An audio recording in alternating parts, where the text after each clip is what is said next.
Previously on the Game On podcast.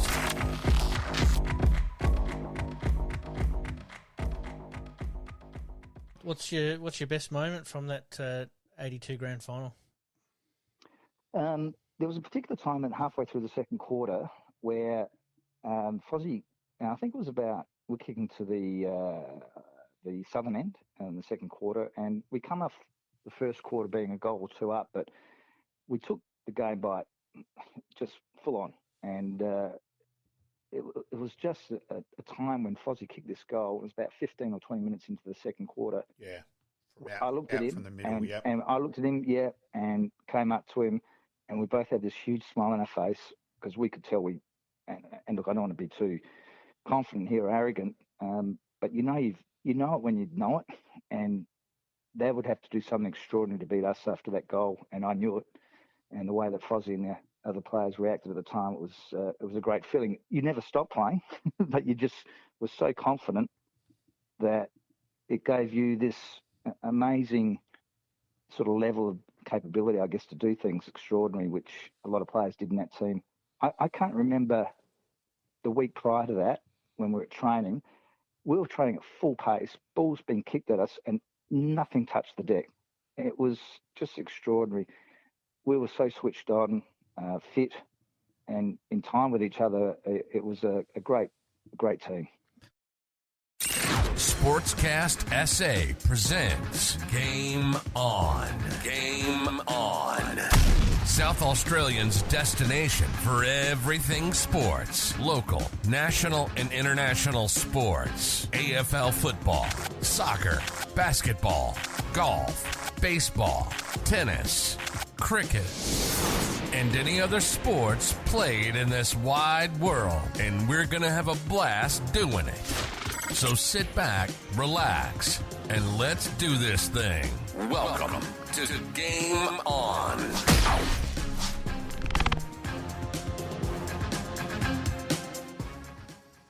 Welcome to Game On. My name's Pete, once again joined by Malcolm, and Rick was kind enough to regale some of his exploits there in the 82 grand final, and the ball not touching the ground during grand final week. That's pretty much where teams want to be peaking, isn't it? Yeah, no, they were very, very good. I admit I was probably as confident going into that grand final, pretty relaxed getting there, and yeah, Norwood certainly delivered the chocolates on that day. And you can sort of almost sit back and not relax completely, but you can look at your teammate and think, hey, we've got this. We're going to do it. So absolutely fantastic for Rick to share his thoughts and memories of that game, and we thank him once again.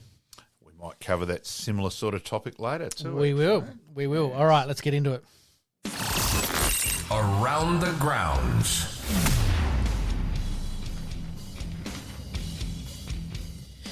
And a little bit later, we're going to have a little bit of a look at the soccer, the SANFLW. We're going to touch base on the rugby again, but we're going to kick off with the AFL. Round 3, mate, completed. Let's talk about the showdown. Key points for the showdown, do you reckon? Rob O'Brien, who is an honest battler, giving Lycett a pants-down job. Yep. I thought was absolutely crucial. Port's matchup, Rankin, Jonas starting on Rankin was a bit bizarre for mine. And I think probably it was a good game. There was ebbs and flows, both teams. Which you were going to expect to happen from either team. Powell Pepper kicks that goal in the last quarter, and then there's a Rioli dropped the mark, a sitter of a mark, which would have put Port 8 points up, and then there was a competition, and Rankin pickpocketed the ball, goes forward, Murphy marks and kicks the goal. Yep. And then the Crows dominated the last 10 minutes after Absolutely that. Absolutely amazing that how it was close back and forth, and then all of a sudden it was almost like the Crows got that self-belief that, no, we're not going to let this happen, and Port just sort of went, hang on, where did that come from? Yeah, it fell away. There was, they absolutely dominated that last 10, 15 minutes. So you mentioned O'Brien a little bit earlier. He had an unbelievable start to the game and probably set the tone a little bit for the Crows. He did. I admit I'm not a huge Rob O'Brien fan. Look, he tries hard. Absolutely. But just his ruck craft hasn't improved, which is a big beef of mine. Yep. But he was very good last week. I've got to give him his due. Absolutely. He seemed to grow in confidence in putting the ball in positions for players a lot better once he got on top. It was almost that self-belief that, I can do this and need to do this. And, wondering if that's well done on Rob or was Lycett that poor, a bit of both, I suspect. Potentially. Thilthorpe comes back into the team. Calls that he should never play SANFL football again. I think we agree on that one. That's no brainer there. Rankin, his first showdown, and turns on an absolute beauty. And he probably really, him or Thilthorpe should have won the medal. That was I thought Dawson was good early on though. When the game was ebbing and flowing a little bit, he was that Rory Sloane of a few years ago where he was Mr. Fix-It. Yeah. And he would go here, there and everywhere, and that's sort of where he was early on. No, he was very good. In fairness there, but it was still seemed to be a bit of a weird call. But absolutely. Anyway, any other surprises from round 3 for you? Well, Western Bulldogs beating Brisbane was a little bit of a surprise. Yep. Collingwood was predictable. Mm-hmm. Hawthorn North Melbourne was always a toss the coin. Yep. GWS, Giants and Carlton will come back to that one a bit later on. Yep, yes, absolutely. Yes. St Kilda and Essendon was a little bit of a surprise for me. Yeah, a little bit. Only because you think that St Kilda have got all these injuries at the moment, and all of a sudden it's like, and Essendon have been up and about for a couple of weeks as well. So, but the big one for me, and I think you're gonna point it out now, is Geelong and the Suns. Yeah, and look, Gold Coast have been reasonable at home. It wasn't a lay-down bazaar in terms of tipping. I think we all went, well, Geelong will go Geelong because they need to win. Yeah. But it wasn't. And you thought they had a bit more class. Yeah. But you're right. So a great result by Gold Coast. And, they've now got a big game down in Melbourne this week. So probably Melbourne defeating Sydney so easily was a surprise. Yep. And then... Well, we'll get to the last game of the round, which was the Derby. Yeah. West Coast absolutely decimated with injuries to the point where Simpson's come down to the bench to try and give his players some encouragement and help them on their way. And it's like, hang on, I've got no one to send on here. It was almost like they should have done anyone out of the crowd when it got your gear. You can go on and have a kick. It was incredible. It does raise an interesting point where not in this particular situation, but can you replace players through a mid-year draft? And that was something that's come up again this week. Collingwood, obviously, with their ruck issues. Yeah. West Coast are almost in the same boat where they could probably quite easily pinch a couple right now or in a couple of weeks' time to be able to help them out. Yeah, as long as it's within the AFL system. I hate it from outside and it decimating other competitions. I, as an SANFL waffle follower, obviously, I admit I'm far more interested in SANFL than AFL. Yeah. That really just hurts teams at SANFL level. I totally agree with the mid-season draft being taken out of other leagues. I think the AFL can do it quite easily within teams that are already structured up with 40 or 41 players or whatever they've got on their lists these days, which changes from year to year at the moment. I agree that you could follow a basketball / American football where you can loan, or soccer, where you could almost loan a player for a short period of time. Yeah, and then the salary's got to be worked out. Exactly. But then there's intellectual properties for each team. So there's a little bit of work to be done there. It's so a bit argy-bargy. It is indeed. All right, we move on to round 4. Let's go through them quite quickly. We've got Thursday night footy back again for the 4th week in a row. Brisbane v Collingwood, traditional sort of Easter Thursday game up at the Gabba. Yeah, and again, it's a toss the coin. Mm-hmm. You could easily go either side. Collingwood with no ruckman. Brisbane at home. Do you expect Brisbane to bounce back? They should, and look, they've only played one game at home and beat Melbourne, so that's good form there in that way, and been disappointing their 2 away games. And yet Collingwood continue to surprise us. Yeah, look, you almost can't tip against Collingwood at the moment. It is a little bit like that, isn't it? Yeah. So who's your tip on that one, mate? We'll whiz through them. So on that regard, therefore, I'll obviously go for Brisbane. Brisbane, there you go. I might go for Collingwood on that one. So I admit I probably will go Collingwood. Yeah, but teams are out. There hasn't been too many changes, so both sides looking to bit of stability, and hopefully they win. So you're going to go Brisbane. Look, I might change actually and go Brisbane as well. So home team. So, all right, Friday, Good Friday. North Melbourne and Carlton trying to make Good Friday their own. I'll go Carlton. I'll go Carlton as well, being a Blues man. I think they're just going to have a bit too much firepower up forward, really, at the end of the day. And especially with, yet again, the brothers don't play against each other. Mm-hmm. The bizarre bit of the McKays. So, yeah, incredible. Funny, that one. Maybe one team's trying to poach the other one and saying, don't play against us. All right, we move on to Saturday, Adelaide v Freo at the Adelaide Oval. Back-to-back games for Adelaide at home. The old in doubt, so you tip the home team, Mm-hmm. but I'm actually going to go for Freo. I still think they're more advanced in their development than Adelaide, but Freo so far have been far from convincing. Lost to St Kilda and North Melbourne, and then last week were blessed with the West Coast injury run. Yep. So, again, toss the coin job. Fair enough. Look, I jumped off of Adelaide last week only because they burnt me in the first couple of weeks, and they were very impressive in the last round. You're right, Fremantle have struggled a little bit so far. Adelaide at home, coming off of a showdown though, and this has been a real problem for them in previous years. Can they back it up? Not sure, but I'm going to give them the benefit of the doubt. I'm going to go the Crows. Yep. All right, Richmond Western Bulldogs, MCG. Want to see the teams before that, so that may change. I'll go Richmond at this stage. I'll go the Bulldogs at this stage. Same deal. Wait for the teams to come out. Huge game in context of what happened last week to both of these teams. Sydney v Port Adelaide at the SCG, 7 o'clock Saturday night. Now, Port have a great record against Sydney.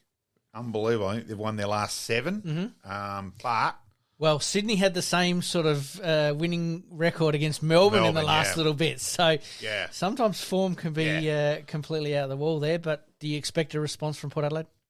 Oh, yes, but I just think, I'm not sure why they'll go on ruck.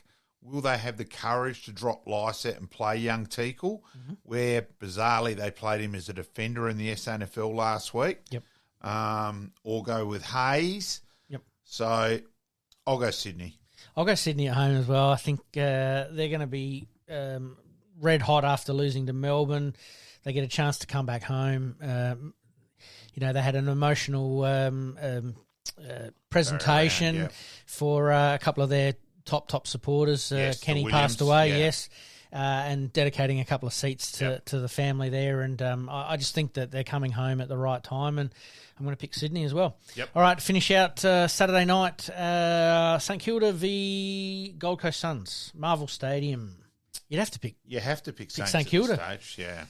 Could Gold Coast upset 2 weeks in a row? I give them a genuine chance, because of all St Kilda's injuries, but you have to go St Kilda at this stage. Talk a local SA lad that is currently playing for the Gold Coast Suns. Lukosius had a bit of a breakout game as well, and that bomb that went 70, 80 metres was mighty impressive. Precocious Lukosius, he's a lot of ability. Played a lot down back last year, actually. Okay. So I've always really rated the kid. Let's talk hypotheticals, and we don't like to talk too many hypotheticals, but if he was to come to, say, the Crows, where would he fit in with the likes of Rankin, Fogarty, Thilthorpe? Whether he played full forward and then Thilthorpe plays centre-half forward and Fogarty then plays from the pocket and floats, and that is a possibility, or... Because that's the future there. No. I mean, Walker's coming to the end of his career. Or he plays down back. But and if Gold Coast are going to play him down back, they're going to get a pretty good look at how he is defending. And the Crows need a defender. 2 years' time. Yep. 2024 draft. Yep. Tyler Welsh, Scott Welsh's son. Yes. I rate him massively. What do you think about Borlase? I saw a bit of the SANFL last week. Ready for AFL level yet? Not quite. Seems the right size though. Yeah, there's been improvement. I admit it was interesting. I commentated Nord 18s against Woodville West Torrens on Sunday, and Jack Michaelani. Yes. Dead ringer and Max. So it'll be really interesting to see his progression. He's probably a little bit behind where Max was at the same age, but geez, he did some so similar things. A couple of marks he floated in front, the running style, everything is exact reprint. Well, I said to Jim at halftime, I said, geez, you just press the reprint button. All right, so Lukosius in a couple of years, potentially. Welsh in a couple of years, and maybe another Michelini on the list as well. All right, we move. I'm generally excited about Tyler Welsh. Fantastic. We'll keep an eye on that one throughout the season, actually.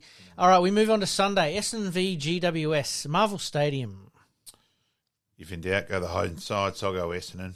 I'll go Essendon as well, but I think Yeah, GWS have been a bit unlucky the last couple of weeks. Either way. We're going to talk about the Carlton GWS game later on. Yep.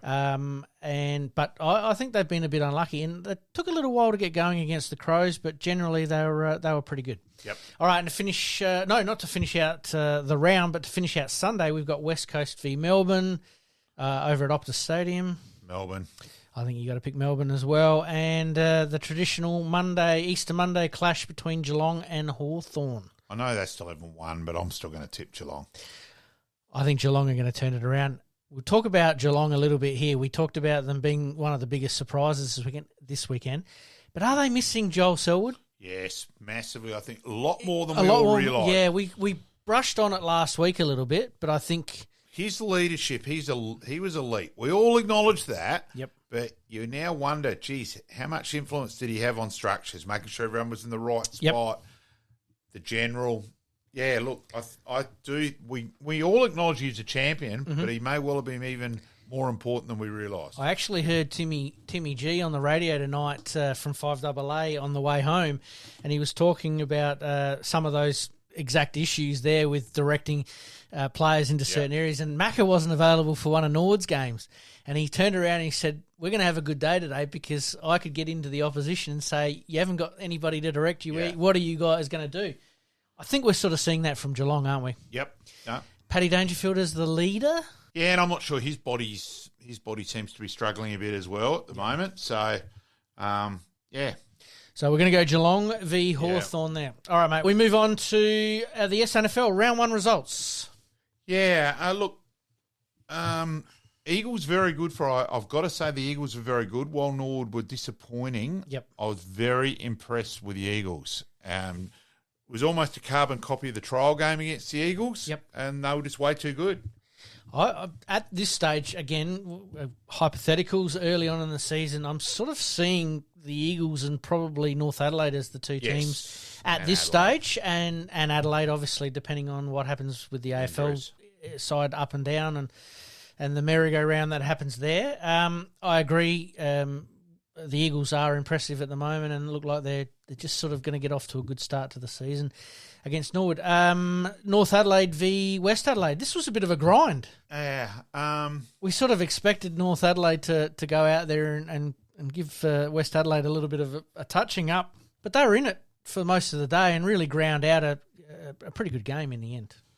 Yeah, yes, you just wonder on that. Just the lower ranked side could just compete, force ball up, and North's greater class then doesn't come through. Let's wait and see a few rounds. Absolutely. Did North Adelaide just tick along rather than hit it into high gear? Yeah, fair enough. All right, South Adelaide defeating the Bulldogs. Yeah, pretty convincingly. South have got a few nice recruits, actually. A couple of ex-AFL players as well. I think they're going to be pretty hard to beat. Absolutely. Sturt v the Tigers. Now, this was the one for me that was going to potentially shape or how the top 5 would look. Sturt ended up doing it quite easily. Yeah, and home ground. Launching of the new facilities there at Unley Oval or Wigan Oval, which look absolutely fantastic. We're hoping to get a live broadcast there at some stage this season, so we'll keep working on Sturt for that. Yeah, and I'm probably going to. I'm got a game on Friday, but I'm doing Woodville West Torrens game. But I just on the times, I reckon I can see the first quarter of the under-16s at Unley on Good Friday. So. I'll have a look. Have a really good look. Yeah, I haven't been there since they've completely finished it, but from what I've seen on the outside there, it looks really, really good, and they're starting to hold some pretty good functions. And Adelaide really gave Port in showdown, pre-showdown, SANFL showdown, a bit of a touch-up. Yeah. Where does that leave both those sides?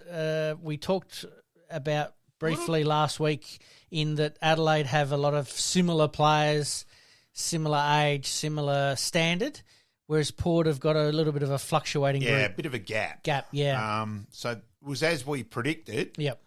So I actually wasn't that surprised in the margin. I've got to be fair. I was surprised with the margin. Yeah, no, I wasn't surprised that Adelaide won. I thought Adelaide would win pretty easy. So yep. Yeah. How does that go then for, obviously where the development stage of Adelaide is at the moment versus the Port Adelaide? We're talking AFL here. Yeah. Where does that leave Port Adelaide if they do get a few injuries? Does that leave them even more vulnerable than what they already are?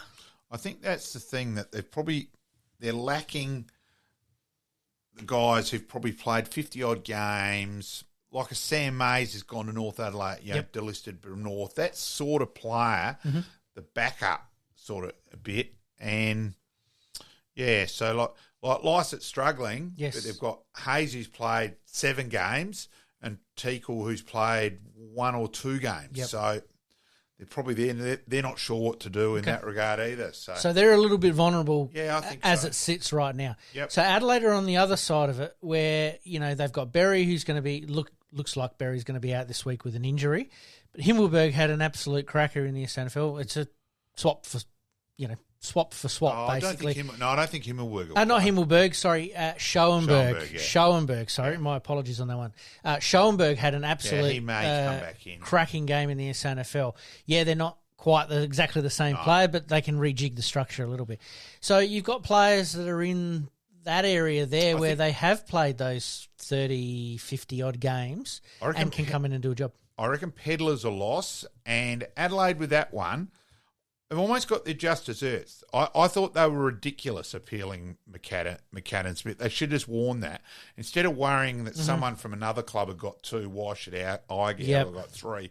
Instead of going, no, he was ill-disciplined, it was dumb. Let's be honest, with this one, I actually think they had a chance to get that downgraded. Absolutely. And it would have been a fine. That was far more for mine than what they did. I think they've judged those 2 really poorly so far. I looked at that one and was not as critical for the tackle, the head contact. And I thought, when I heard 1 week, I'm like, well, surely you would challenge that because that's going to get downgraded to a fine. Which Gold Coast did last week. Yes. So I reckon Adelaide are batting 0 out of 2 big time there. Change of legal counsel, possibly. See how we go. All right, let's move on to round 3. Norwood v Sturt. Norwood Oval, Thursday night. I hope I'm wrong, but I'll go Sturt.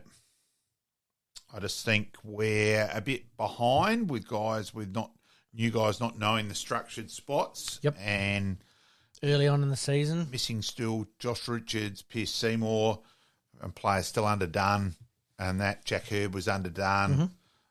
So, yeah, wait and see. The only thing I will say that Norwood actually were reasonable in the first 15 minutes last week and missed 4 set shots. Okay. So they actually had a bit of the ball early, but the Crow syndrome there. Yeah. missing some pretty easy set shots. I'm going to go Sturt, but again with you, I hope they're wrong. But you're right. They're just a touch underdone at the moment. But it's a long season, and we've only had 1 round, a couple of rounds in, and certainly Twig's got a little bit of currency there as far as getting players up as the year goes on. West Adelaide and the Crows on Friday afternoon, 2:10. Yeah, I'll go the Crows. I'll go the Crows as well. The Bulldogs v the Roosters out at the Ponderosa. I'll go the Roosters. I'll go the Roosters as well. This is going to be an interesting matchup. South Adelaide v the Eagles at Flinders University Stadium. Purely only because I've seen Woodville West Torrens twice and been very impressed. I know one was only a trial game, but been very impressed. I'll go Woodville West Torrens. I will go Woodville as well in a very tight contest. I don't think it's as easy as one winning over the other. And the last game of the round, Glenelg v Port Adelaide. I'll go Glenelg. I'll go Glenelg at home as well. Hey, just looking over that as we were doing it, all SANFL games, barring the Norwood Sturt game on Thursday night, are all on Friday. Yeah, I find that a bit bizarre. I can't work out why there's not at least one on Saturday. I can't work that out. Yeah, first time that I've seen that. No, where they've all played. Well. They all played last year as well. Okay, there you go. Yeah. didn't take as much notice to all the other games other than the Norwood game that would have been played on the Thursday night as well. So, yeah, very interesting that they're all played on Friday. I suppose it does give a little bit of a weekend. A lot of people away. For the players. Yep. And I get that, but I still think one game should be on the Saturday. Who's your match of the round for round 2 for the SANFL? I'll go South and the Eagles. I might go Glenelg, Port Adelaide. Hopefully it'll be Norwood Sturt. Hopefully it'll be North. Yeah. We'll see how we go. All right, mate, we move on. Cricket, local Premier League grand final. Kensington champions again. Yes, I admit I spent a lot of the last Saturday down at Carrum-Rolton. I'll let you take the floor on this one. I saw a little bit of it online, but through work and everything else, I wasn't able to see it. The Saka, why, if you're going to play the game at Carrum-Rolton, have no canteen there, no coffee van, nothing. Wow. If you're going to play the game there, have start available. Or play it at Parkinson Oval. Kenzie had finished, top, end of the minor round. Mm-hmm. And I'll be honest, there would have been a lot more people at Kensington as well than what there were at Carrum-Rolton. If you're not going to treat the competition with the respect it deserves, don't host the final. Yep. So I wasn't happy with that. So just on that, obviously the rules are that they'd want to be playing at the best available stadium that they've got, obviously barring you play your home final if you finish top, et cetera, et cetera, et cetera. So with that, is it then incumbent upon the Saka to schedule other finals around that particular Premier League grand final? Well, the other grades had finished the week before. Right. So this is what I'm sort of saying, is that if you are having this as a standalone game, surely you want to have as many of those players that are not playing because they finished the week before coming along to that game, hence the reason you would be providing services that you would need as well. It was bizarre. Absolutely. And that was the consistent comment from people there. Going, this is ridiculous. So, yeah. Something's not quite right there. Yeah, no. Yes, it wasn't. Let's just say there wasn't a complimentary. No one made a. How many would you expect? How many did you expect there versus how many did you see there? There was probably a couple of hundred people there. Okay. Probably would have expected a few more. It's not a great ground to get a park. I will say that. Mm-hmm. I say if that had been at Parkinson, I would have said there would have been 300 to 500 there. Interesting. Personally. Well, maybe that's something that can be looked at. On the game side of things, Kenzie won the toss, sent Uni into bat because the way it's structured, and again, I don't actually agree with this, the team who finishes minor premier don't actually have to win the game. They can draw the game and then win so that therefore they put the pressure on Uni with that. As it turned out, Uni were away reasonably early, 1 for 45 when I got there. They were 2 for 67 at lunch. 2 for 82 and then fell away dramatically. And we're all out for 123. Yes. Henry Thornton for Lloyd Pope and Elliot Opie were all consistent contributors for Kensington in both innings. Yes. Then Uni did have them 2 for 3. Liam Grieber got the first one, bit of a doubtful caught behind down the leg side, but he bowled really well, Liam Grieber. At one stage, he had 8 overs, 2 for 14, including being hit for a 6. Yep. And he kept going. He really put in a fantastic effort, Liam. Yes. Superbly coached in grade 5 when he was at Prince's. Let me guess, you might have been just had a little bit of a hand in that. He was good. I chat to him at fine leg a fair bit as well.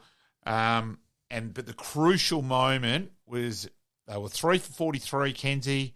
First ball after drinks. Ross nicks the second slip, caught, no ball. And that would have so they would have been 4 for 43 with their guns out.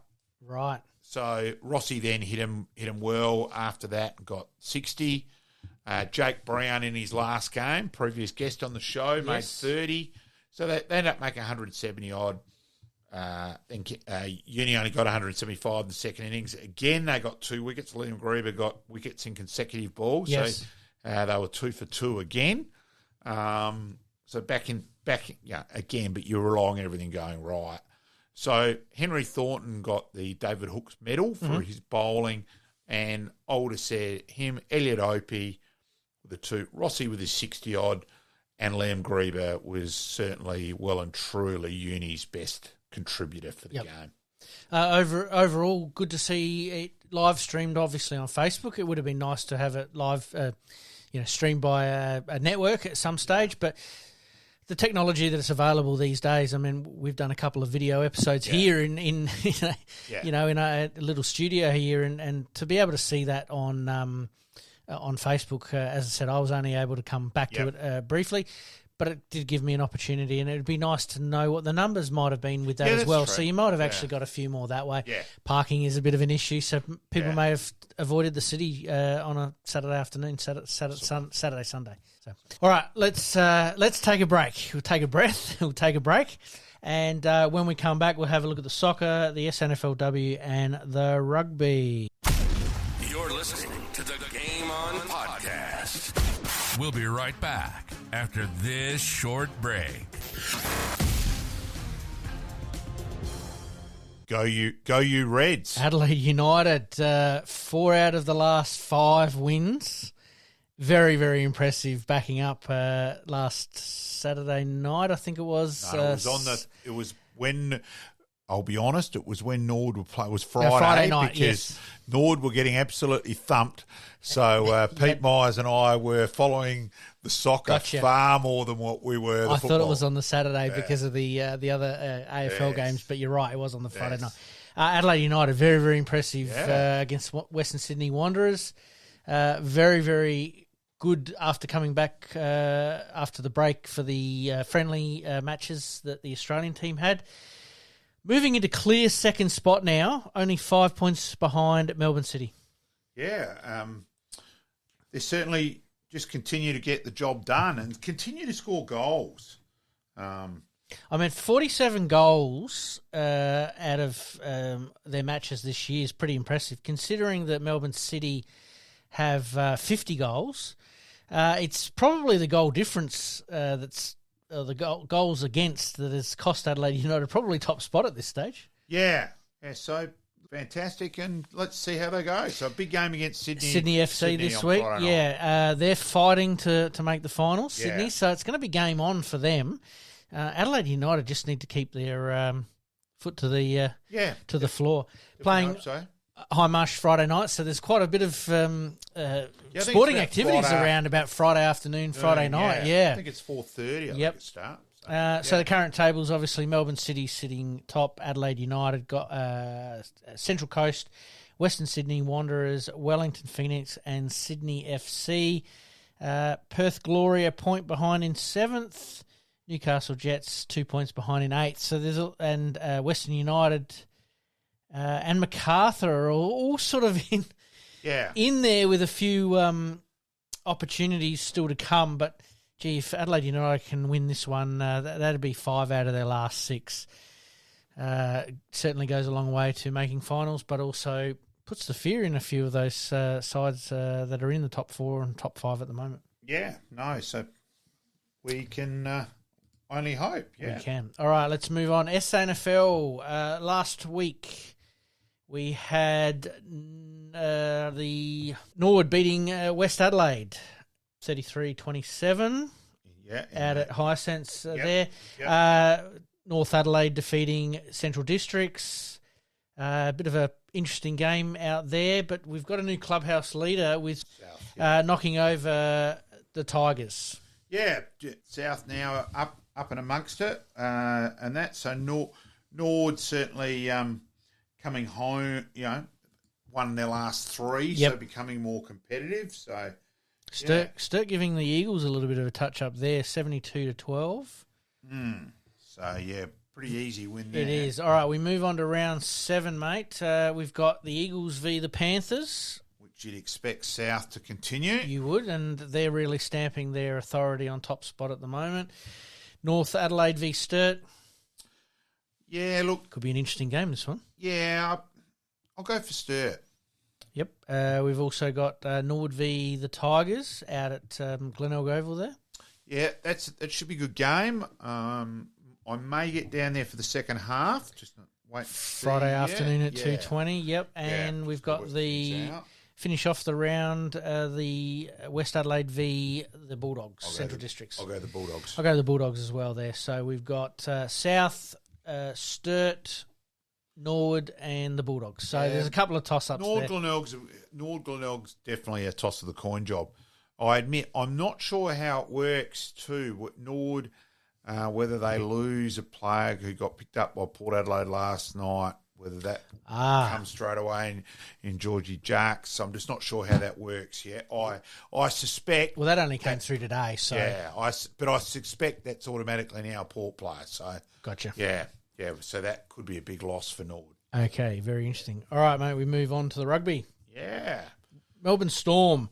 The coach, Craig Bellamy's come out. Ryan Pappenhausen, which a lot of people would have definitely heard of because he's an absolute gun and a jet. Had a little bit of an injury last year, and it's taking a little bit longer to come through. It was something to do with a kneecap. Yes, so spent some time overseas trying to get it fixed. So we've just got to wait and see on that one. It is a little bit. The old cliche stuff is exactly what it is. You just got to wait and see. Absolutely, round by round. All right, let's go through the ladder. Round 5.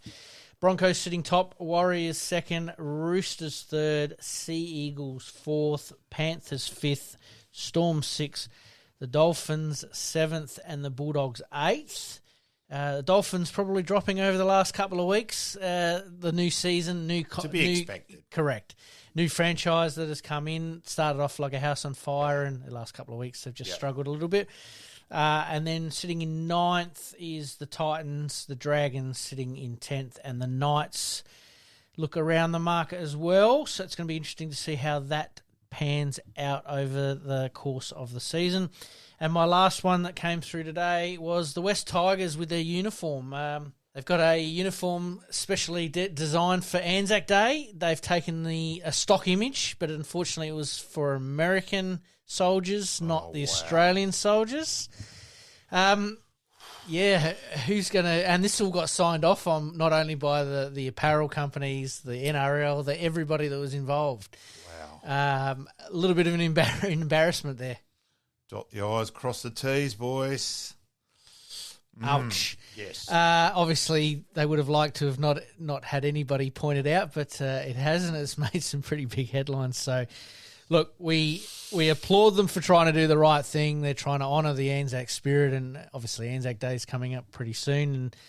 But yeah, the whoever's in charge of that might need to just double check their contract because they might be getting a please explain. Wow. All right, mate. When we come back, we are going to get into a very interesting conversation with Brett Zorzi, Norwood Footy Club. Great man, Zorz. You're listening to the Game On podcast. We'll be right back after this short break.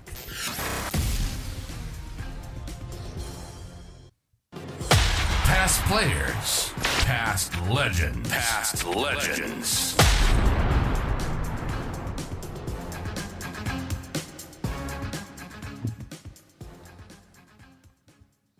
We welcome aboard the great man, Brett Zorzi.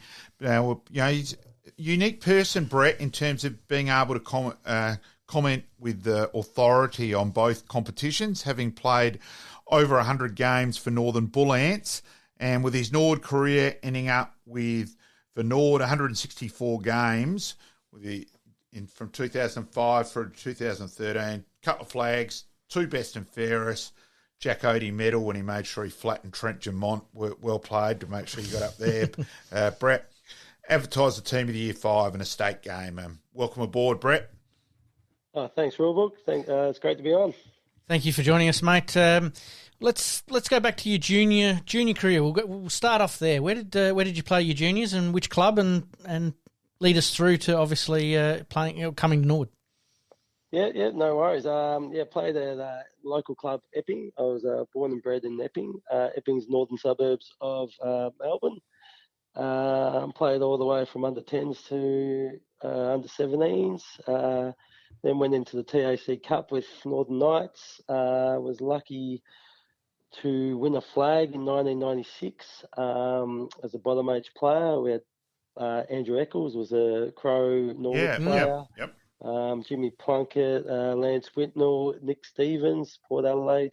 Yep. We're all in the team, so we had a pretty strong team, and we rolled New South Wales. We had Lenny Hayes, and he was only very young. He was only 16, but yeah, so we're lucky to win that. And then the following year, we came third and lost the prelim by, I think, 2 points, which was a bit devastating.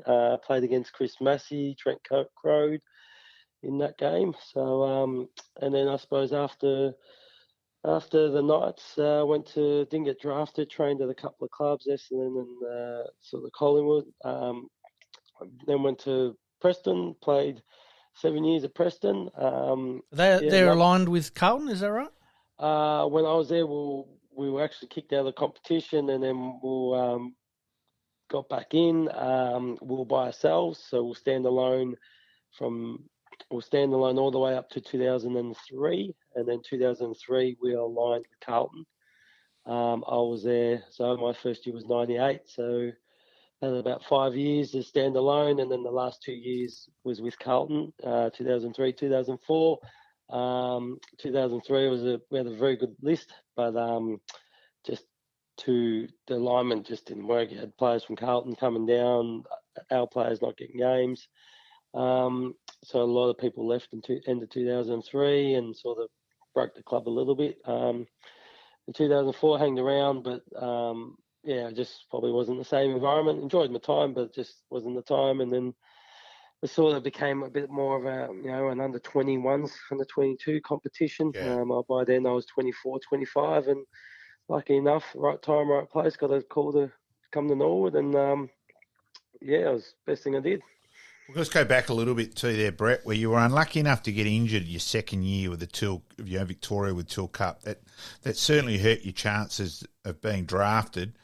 You then played a few top-up games for various clubs. A game for Carlton, where you played with Justin Madden's Guernsey there. That would have fitted you beautifully, Brett. You have done your homework here, Rule. Well done.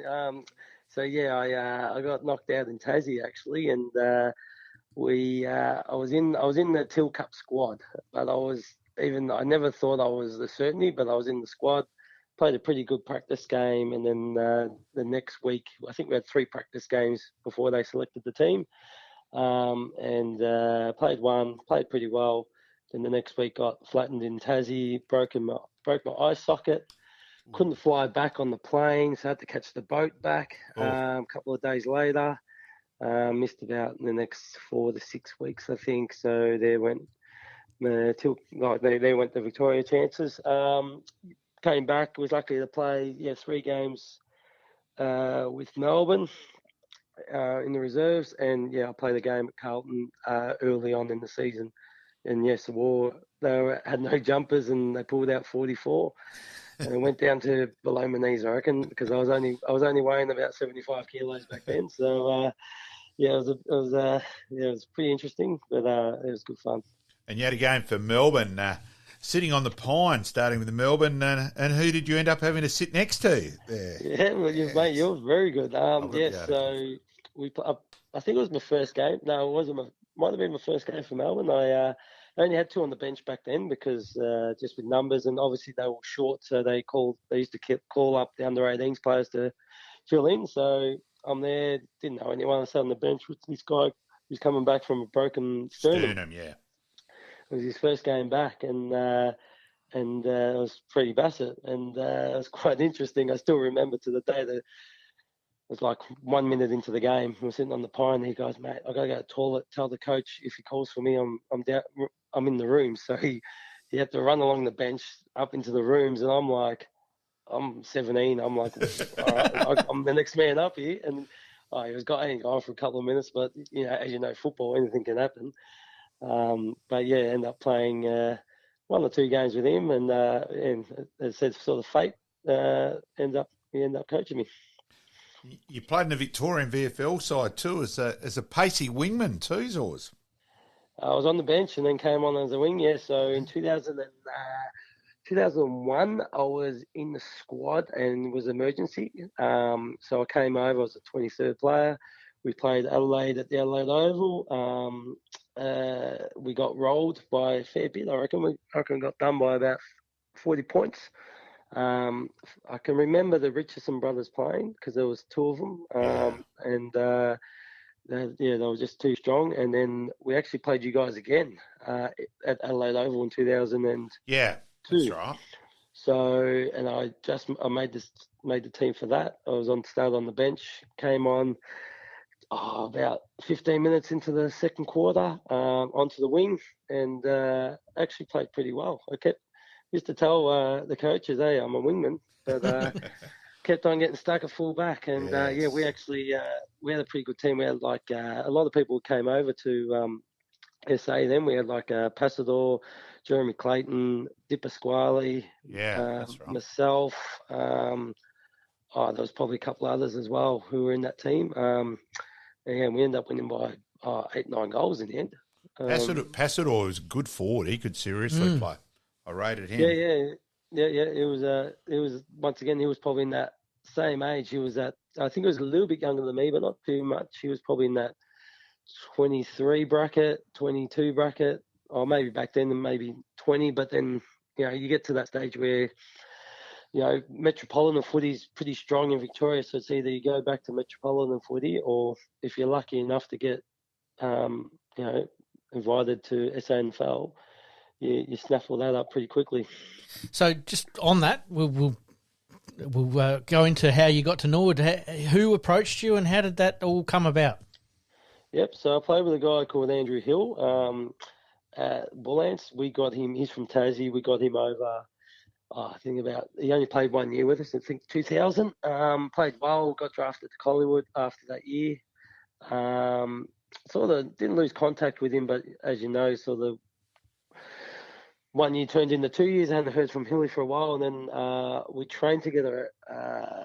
At Carlton because when we aligned in 2003 with Carlton. So I did a pre-season with Carlton, and Hilly was invited as well.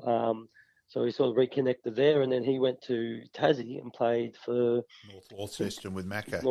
Correct, North Launceston with Macca, and then Macca got him over.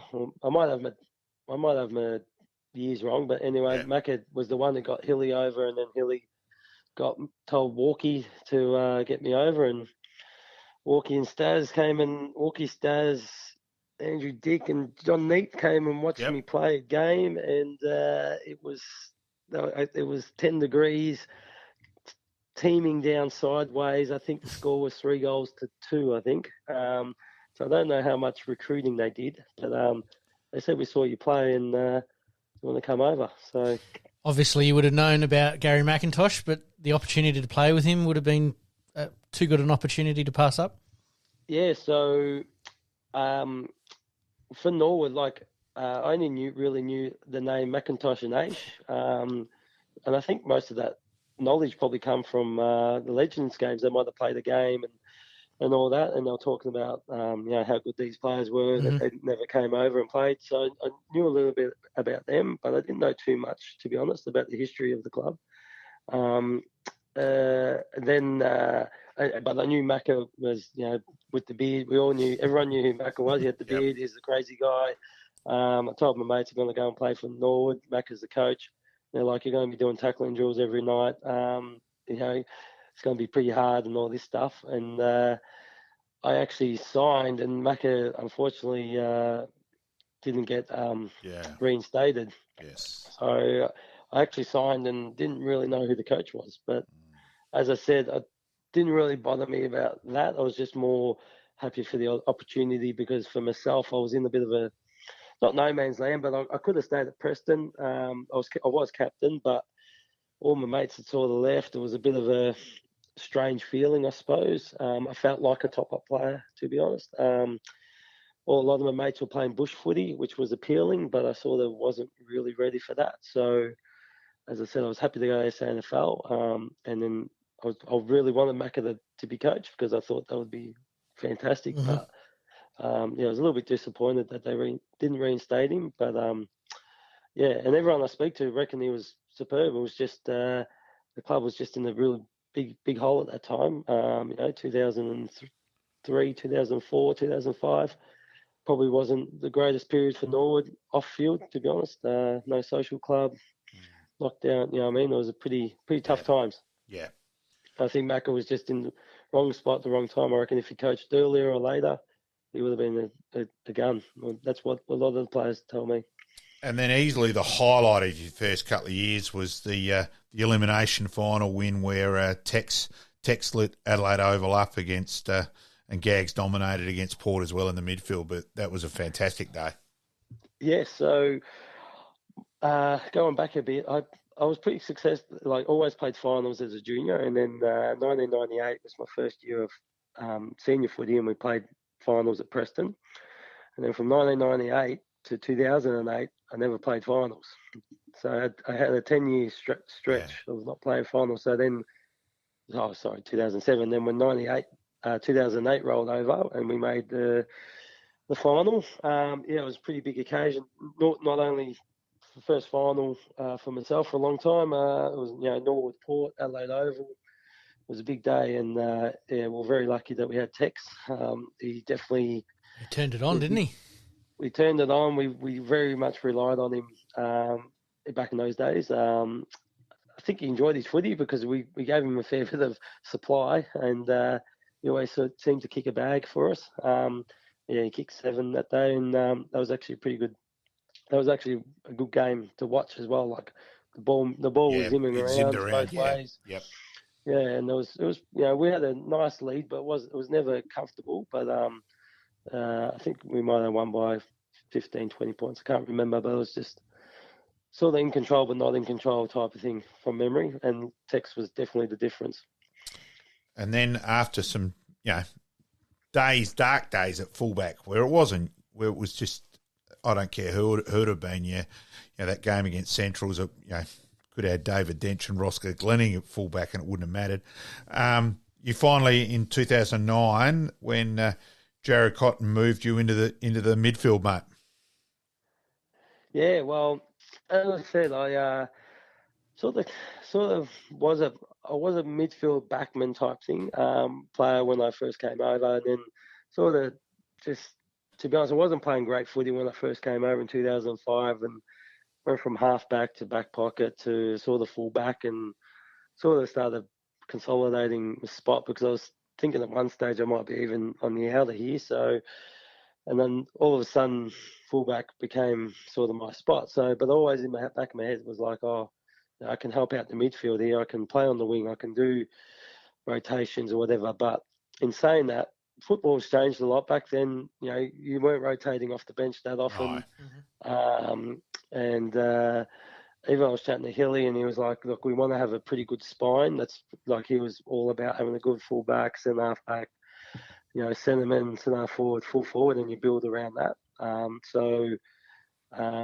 He sort of, during pre-season, not dangled the carrot a bit, but I always knew I was playing the back line. But then we play against Sturt, and he goes, look, you have to play against Chambers, and then, and then the next week I passed it on, and all of a sudden he's just playing fullback constantly. So, Cotton, when Cotton came on, I was keen, and he was keen to try something different. Obviously, because he was in a caretaker role at that stage, wasn't he? Yeah, so he was assistant coach for the year, and then took over. I still look back, 2009, we had a very good list, and we were just, I don't know, we just couldn't click. So I think Cots was decided to let's change it up a bit. So he threw me in the middle, and then I was like, this is my one chance to get out of fullback. So let's make the most of it. So went 100 miles an hour, I reckon. Pretty decent carrot. And then when Freddie came, I'm like, all right, I'm either gonna get the flick because I was 31 then, I think. I'm like, I could get the flick here. I could be back at fullback. Who knows what could happen? But he sort of said, look, it's your position and see how you go. And then 2010 was probably one of my better years, or probably my best years, to be honest. We started a bit slow, and then once everyone sort of adapted to Bassett and learnt Bass's structures, he was ahead of everyone else and all that. And really, the prelim final where you kicked a vital goal against the Eagles, a real clutch goal from fair way out, and then the lovely side of Nick Digan playing in a back pocket, sneaking down to kick us the winner. And then the grand final, we had no luck with Simon Phillips and Weathers hitting the goalpost. I did teach his daughters about how to swear about that bloody goalpost. So we were pretty unlucky in 2010. That was from 55 as well. Yeah, yes, yeah. It was certainly Weathers' longest ever kick in his life. Yeah. That wasn't wind assisted? Yeah, it was a tad. Yeah, we kept that quiet. Okay, no worries. Yeah. So, and then, 11 was a little bit disappointing, but away we went in 2012. It was a great year. Also, I've got to admit, just really most relaxed I've ever been turning up for a grand final. Actually, in which year? 2012. 2012, yeah. Just crazy. What's that? Crazy if you're relaxed. Yeah. Oh, look, I just thought there was no way in the world we could play that game 100 times, and while West Adelaide still kept trying to play defensively as well, we were better than them defensively. It was funny, out of that day, just purely by fluke, I'd done a coaching clinic the day before and taken gear back to Trudy Barker's place. And Michael Barker, who had played for uni, played at Norwood as well, and so I knew Barks pretty well, and he was assistant coach at West Adelaide. And I said, Barks, if I was you guys, I'd start with a 7-man forward line. And he said, Rulebook, I couldn't agree with you more, but he just won't. He'll be too stubborn.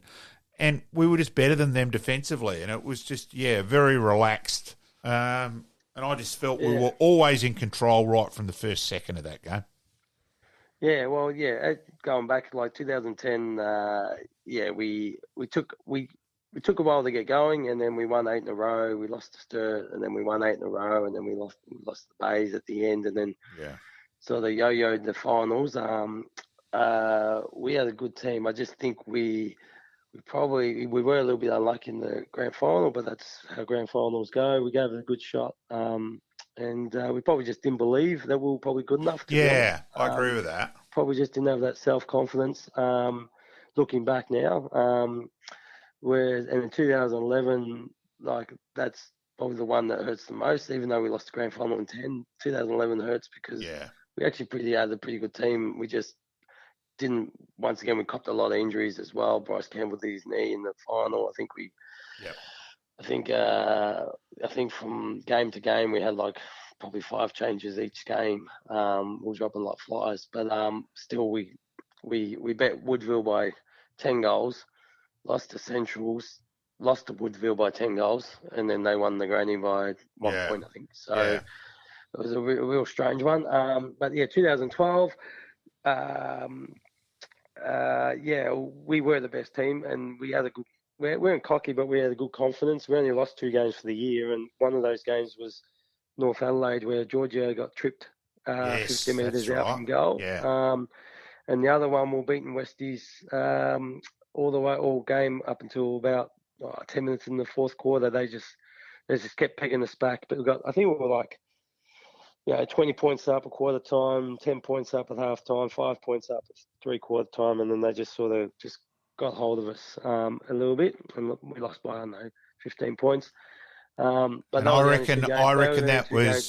So we sort of had a good confidence going in, but I wasn't as confident as you. I can tell you that. You just knew that the game would be. The press was saying it's going to be a boring game, and I remember because I was captain that day. I was like, well, Sydney and West Coast. Were playing ripping finals at series then, and they were only scoring 10 goals a game. So I was like, it's going to be like that. It's going to be goals a premium, but it's going to be red hot contest. So when Jericho kicked those goals, I got a little bit more relaxed, and that was more of a relief, I suppose, that we finally did it.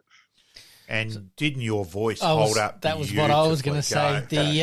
The West End ceremony. I've got a YouTube video here that I've looked over today, and you're in fine form, mate.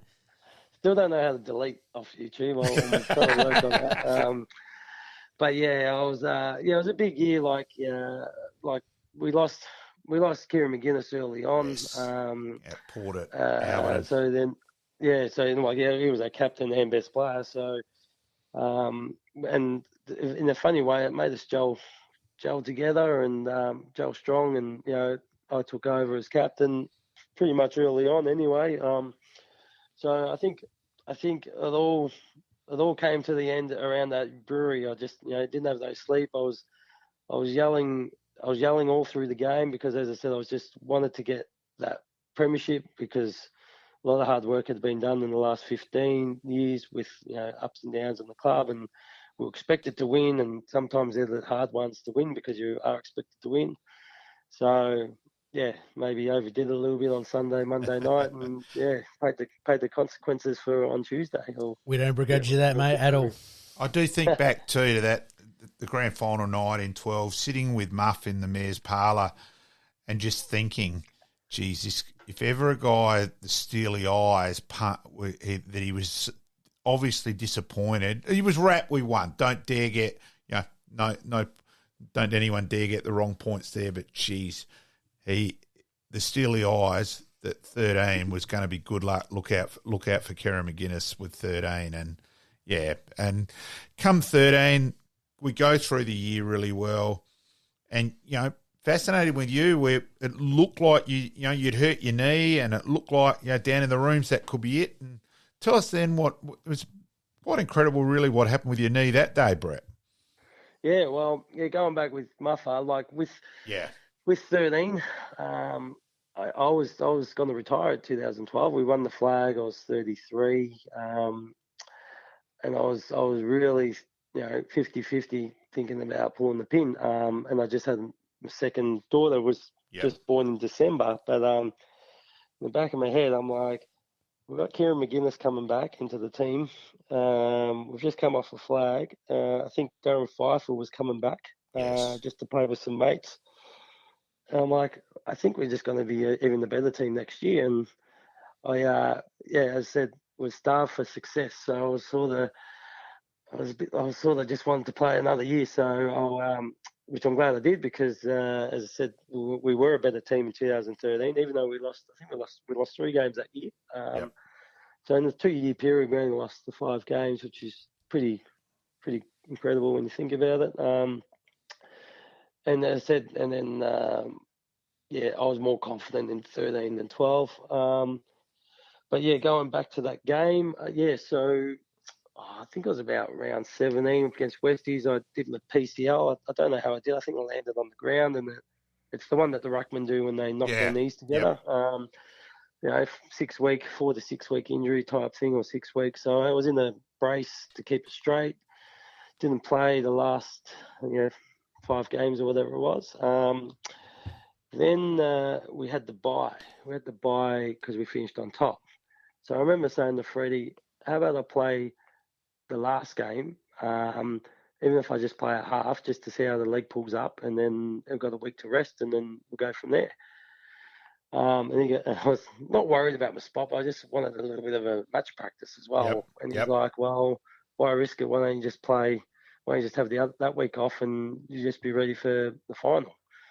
I'm like, well, that's good confidence to know that I've got the spot in the final, so no worries. And then when it healed, it sort of never really healed properly. It always gave me a little bit of grief. So I'm playing the game, and then just out of nowhere, just went pop about 10 minutes before half time, and like excruciating pain, like pretty sore pain, nothing excruciating. It didn't drop me, but I was like, man, that's something serious there. It's just ripped it again.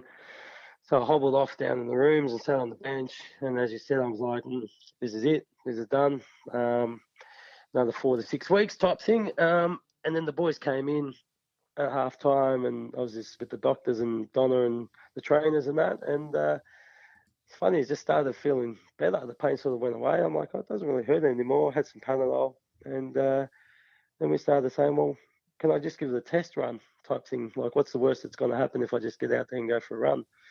The doctor said, you're not going to do too much more damage. It's more how it's going to blow up the next day and whether you can actually run.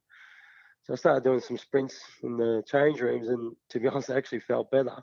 Yeah. So I said, all right, let's give it a go. And then so I started the third quarter, and to be honest, I played a much better second half than first half.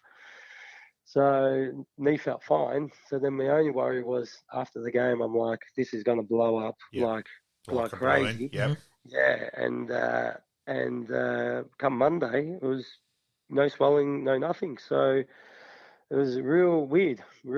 Some would And say the adrenaline can kick in a little bit there, but it sounds like it kept going.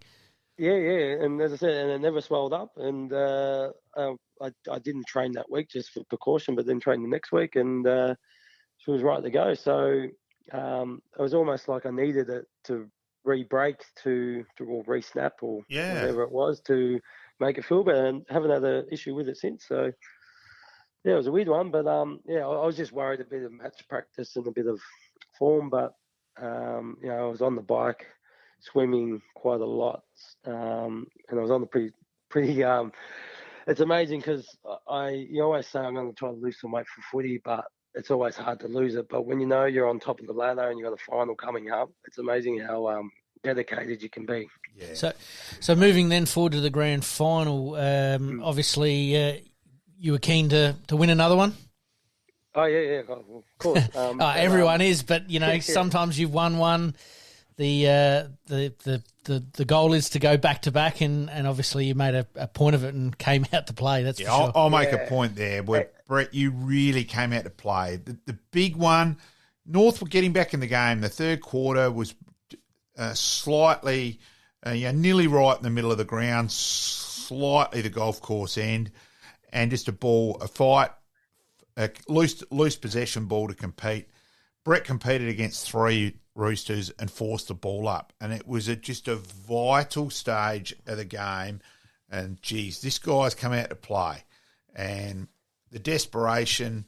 You set the example. You came through. You made sure you flattened Trent Dumont, get him out of the way for the voting of the Jack 80 medal before half time. But in all seriousness, you went out in style, mate.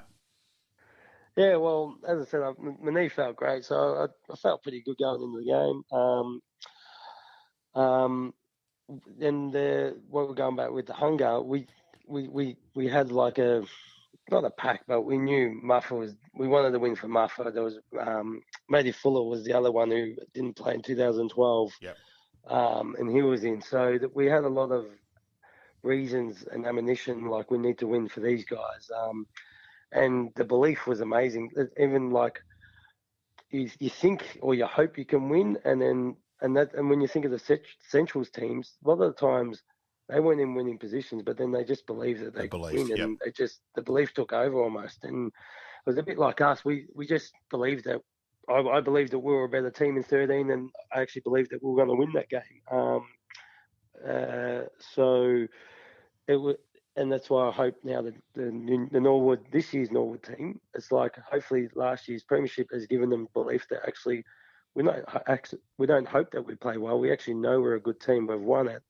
Let's draw on that and bring it out again type thing. But yeah, so 12. Back to 13. We have a lot of people that we wanted to win flags for. North were coming pretty hard at us. They were actually all over us in the third quarter. They actually missed a few chances themselves. We, as you said, had a nice little buffer, but it was getting a bit tense. But we were coming home with the breeze. But it was a bit closer than what we would have liked. But we kicked away in the last quarter, and in the end, won pretty easily in the end. But it wasn't that easy, I can tell you that. And the Jack 80 medal was cherry on top?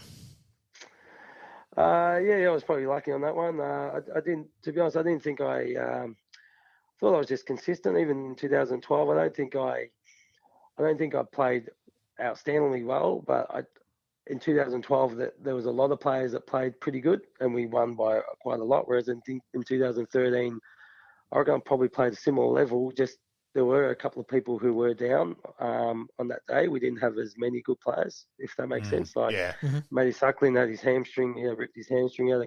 Matty Thomas was getting tagged. There was a couple of players that were a bit down on form. And I don't think I played exceptionally well. I just think I played a normal good game, and probably enough. And Ben Warren, I thought, was very unlucky. Kicked 4 vital goals, and some guys down back held us up. So, but yeah, if you talk about cherry on top, it was a nice surprise, and I wasn't going to give it back. I can tell you that. Absolutely. It was just nice to have, I suppose. So who was driving standards at that stage at the Norwood Footy Club? Obviously, Bass was there. Any players that stand out? Yeah, of course. Drove a lot of standards? Yeah, so I always think 2010, Freddie coached us, and he coached us hard, and because he the whole way we played was totally different. Even the way we trained. I remember walking off the track thinking, I've only touched the ball 10 times, and I was knackered, and we trained for about an hour and 10 minutes, hour and a half, but it was all defensive strategies, where you're going to be, setups and all that. So it was all, everything had sort of been changed and flipped around. So he really drove, the standards and everything. And then as the years went on, by 2012, 2013, he was taking more of a backward step, and it was the players that were actually driving the standards. Freddie was also involved, but there was more involvement with the players, telling people what to do, where they should be, why aren't you there? Yeah, You got to do that type stuff. And people like Matty Suckling, he's probably the first person that comes to mind. He was, from day dot, as soon as he walked in, he was very instrumental with his voice and the way he, just his persona. I actually used to stop and reflect myself, going, I'm the experienced one here. I probably should be a little bit more like himself. Why aren't I driving these standards like him? So, it made me reflect on myself. He had a pretty authoritative personality, and then Gags was obviously the other one as well. Gags with Muff with the other couple there. As I said, we had our older heads, probably myself, Gags, Muff, Benny Warren, we were, all that 30 years old sort of ones. And then we had sort of the next group, which was your Jace Bode, Suckers, Giorgio, Ben Jeffries, Tim Webber, all that group. So we sort of had, the older heads, but I would say that Suckers and Bode were very vocal. It was more Gags, myself, Muffa had to tell them, hey, cool the jets a bit, or maybe steer them in the right way, because they probably sometimes, I'm not saying overstepped the line, but they definitely were boisterous in their ways. Now, Brett, just quickly go through. So you decided to give it away. I admit trying to work you over that night, trying to get one more year to get 14 out of you as well, but decided to go back to Melbourne. And you've played for a few different clubs, but we'll just give a little bit there, and then we'll go, because I actually wanted to mention Pete. Brett is extremely well respected in the teaching game, and let's just say there were a few schools who were desperate for his services, and Martin Rumsby speaks absolutely glowingly of you in that side of things too, mate. Oh, yeah, cool. 14. As I said, I was lucky probably to play 13. Probably would have loved to have played 14, but it was just timing. Had to go home, going back to Melbourne with the family. So when I came back, caught up with Bryce Campbell, who was coaching up in Albury Way, Cora Rutherglen, who have just folded actually, but and then I played about 6 games with him, which was good, and then played a year at Euroa, which was in the Goulburn Valley, which is the Shepparton League, which is where Roker and Harry Boyd are from. Yep. So, and Ethan Warburton's another one from that area. So comes in tomorrow night too. Ethan Warburton. We'll give you that on the podcast, mate. Oh, that's all right. Well, he's my wife's cousin. Yeah. So they're very, very interesting to see how he goes. He's been unlucky last year with his shoulder. He's actually showing a bit of promise. So hopefully he gets a good run at it this year. So played up in the Shepparton League, but just travel was probably a bit hard with the 2 young kids, and then played in just Montmorency in the local league. And then I got to about 38, and I was still playing. I'm like, it's probably time to give it away, I think. The sort of penny drops, like, what am I doing out here? getting frustrated. You can't commit as much as what you want to, and I used to really enjoy training and that side of things, and I loved my time at local footy, but it was definitely different. So I was just like, yeah, probably time to go. Give the youngsters a bit of a go. So the big question that all our listeners are probably waiting to hear, VFL v SANFL, which comp would you recommend as the better? Yeah, well, like the VFL, I always thought was like an under 21s comp. It is a good competition, but there's no support, there's no crowds, there's no atmosphere. My club, the Bull Ants, we don't have a gym. There's just a change room. That's it. Like local clubs would have better facilities than us, which is a shame because it's it services quite a large region of kids coming through, Yep. but it's just not quite there, and it's just dropped. It's not in the VFA back in the 80s. It was quite big, but it's just dropped away. So the SANFL, clearly the best. Like if I got two sons, I'll be definitely telling them to play SANFL. The crowds, the facilities, the history. It's fantastic. Ethan, I remember chatting to Ethan Warburton, and he was thinking about going to Werribee or Norwood. Well, not thinking. He had the training invite at both clubs, and I was like, Werribee's a good club. Don't get me wrong, but you can't go wrong at Redlegs, or any SANFL club really. To be honest, they're all, when you think about them, they're all got great rooms, great facilities, and it's good learning environment to play footy. To be honest, and that was when I actually met you. You introduced me to Ethan that night. Actually, was you when you were back at RULEBOOK? Yes. Yeah, blah blah blah. So yeah. Definitely SANFL. My only hope is that people keep supporting SANFL. I just hope the governing body understand the importance, even the government, because I've seen the VFL. It's a shadow of itself, and you just don't want the SANFL to go down that way. You can see it creep going like that. There's less exposure in the paper, and there's this and that.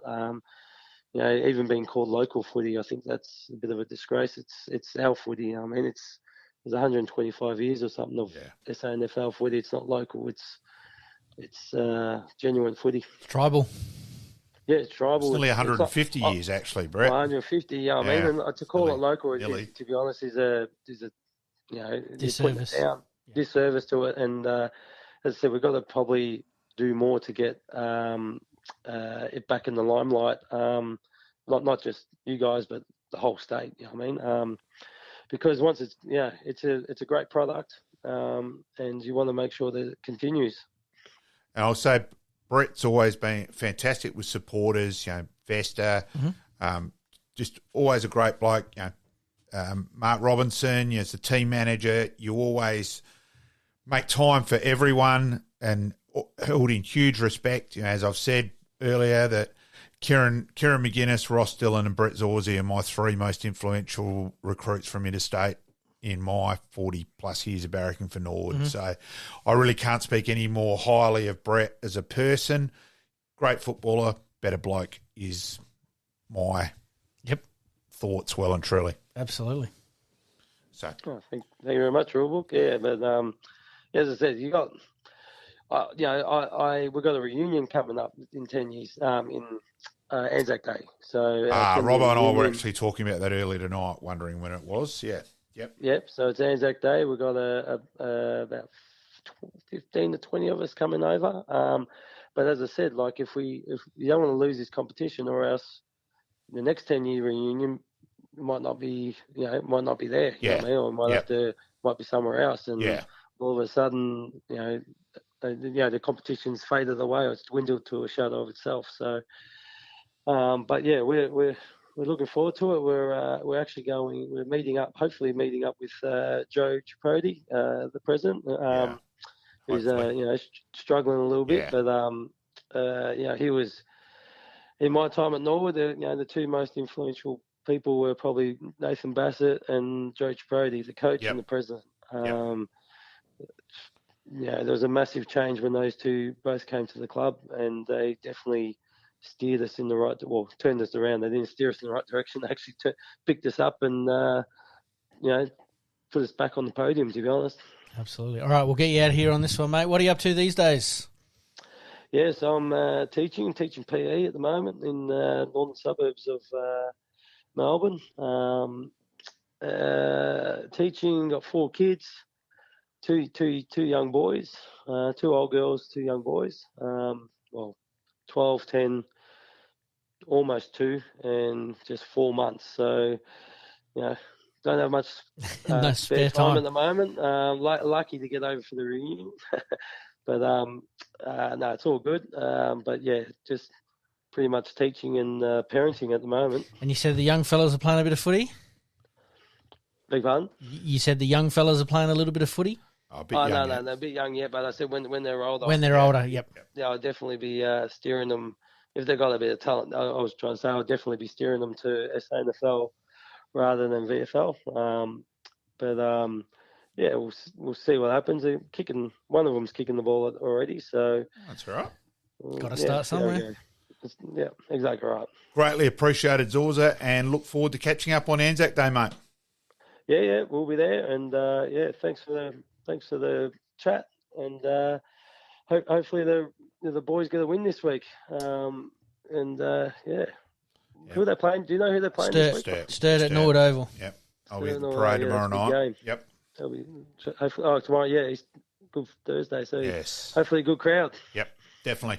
Thank you for joining us, mate, and much appreciated for your time. Thanks, Zorzi. No worries. Thank you very much. See you soon.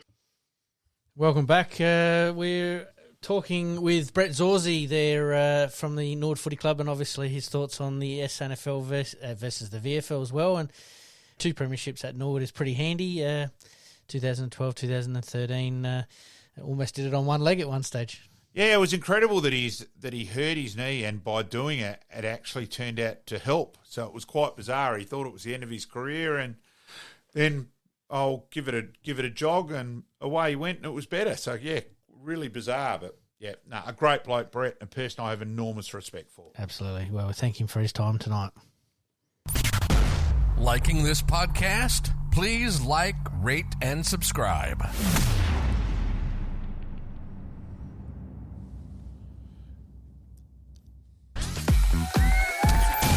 Happy days.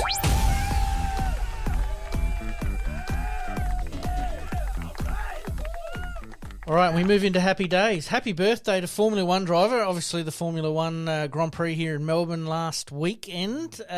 Oscar Piastri turning... I'm not going to compete with you on pronouncing his name, mate. Don't worry about that. Piastri. Yeah, I can give that. Australian racing driver, obviously getting his opportunity at the Australian Grand Prix and picking up some handy points. Yeah, did well.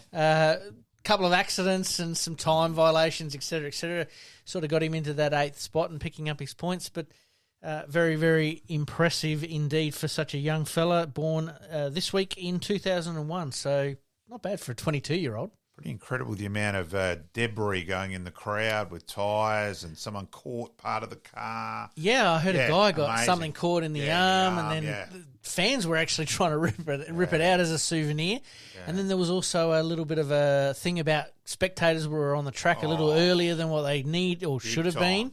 There's some we talked about in our last segment there that someone's going to dot the I's, cross the T's. Someone might need to check that one as well. I think there's a few people who could be in a bit of trouble for that. Absolutely. All right, we move on. This week in 1987, boxing, middleweight world boxing champion bout.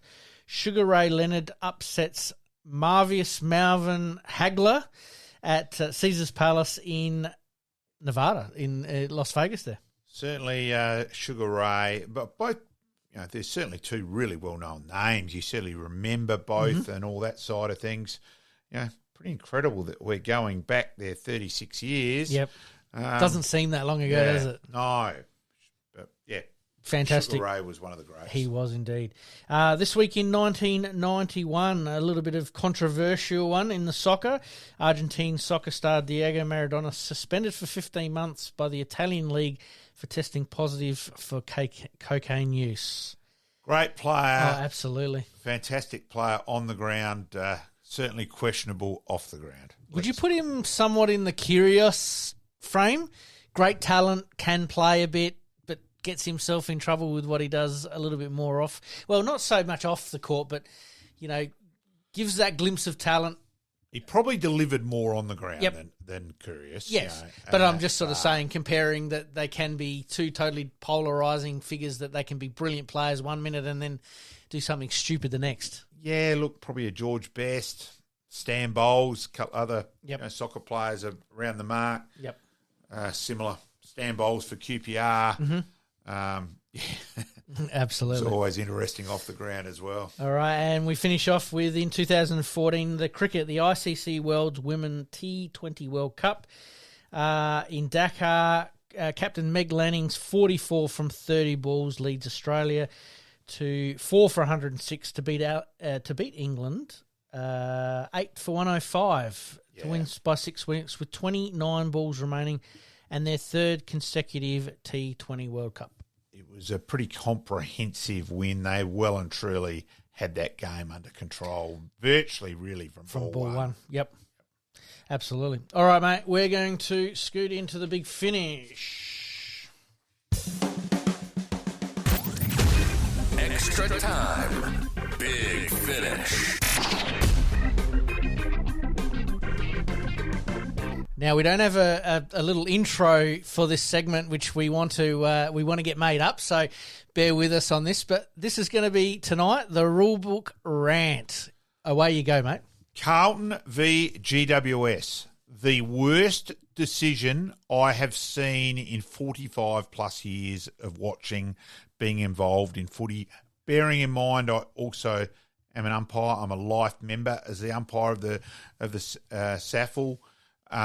Dissent, it was extraordinary by the umpire. Now, let's get a couple of things here. As Australians, we always hold it the self-righteous sort of thing. We don't do anything wrong. There's a drug accusation or something, betting that, oh, no, it wouldn't have been Australia. No, we don't do that.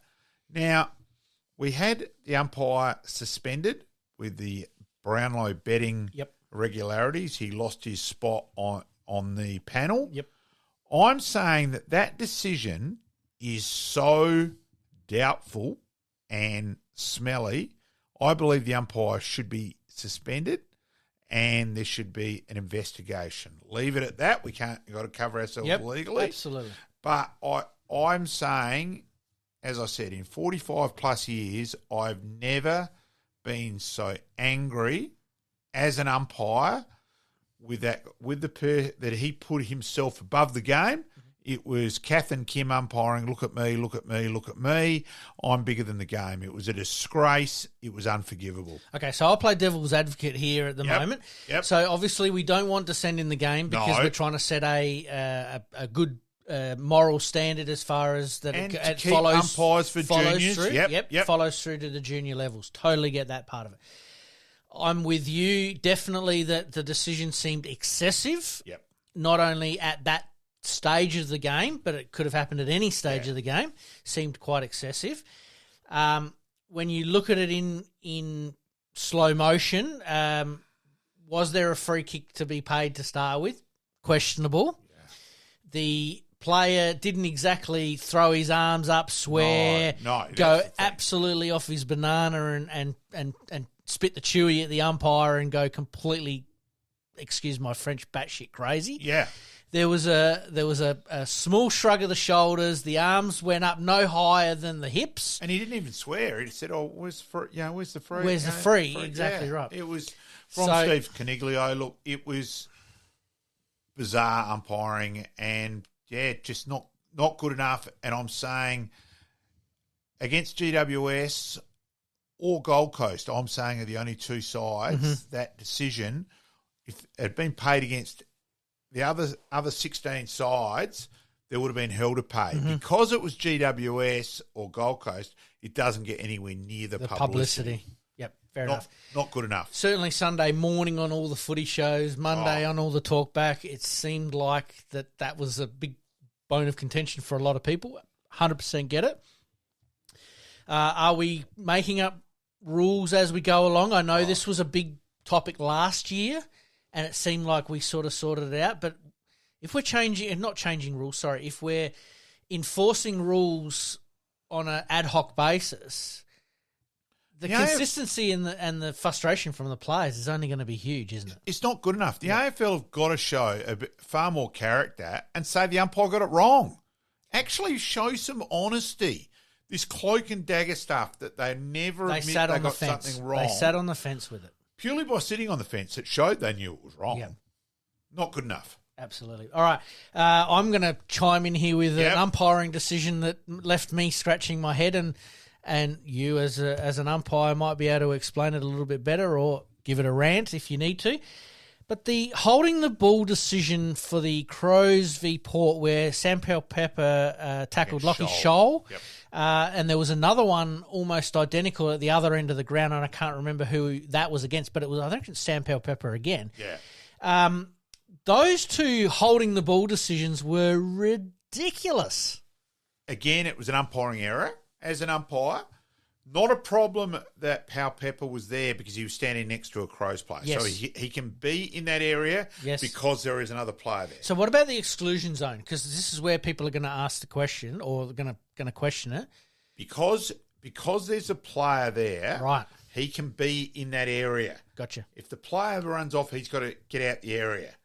But the umpire out of that,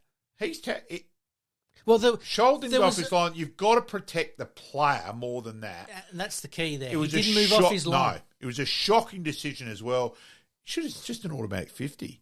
Back you come. Yep. Jesus, Sam, come on, be better than that. Yes. Oh, he's paid the other way. I certainly thought that I felt like he got away with a couple there. There's no doubt about that. Nah, again, that's an error because, yes, while while Pal Pepper is allowed to be there, the area is still in the protected area in terms of that you can't tackle automatically. Correct. So it was crazy.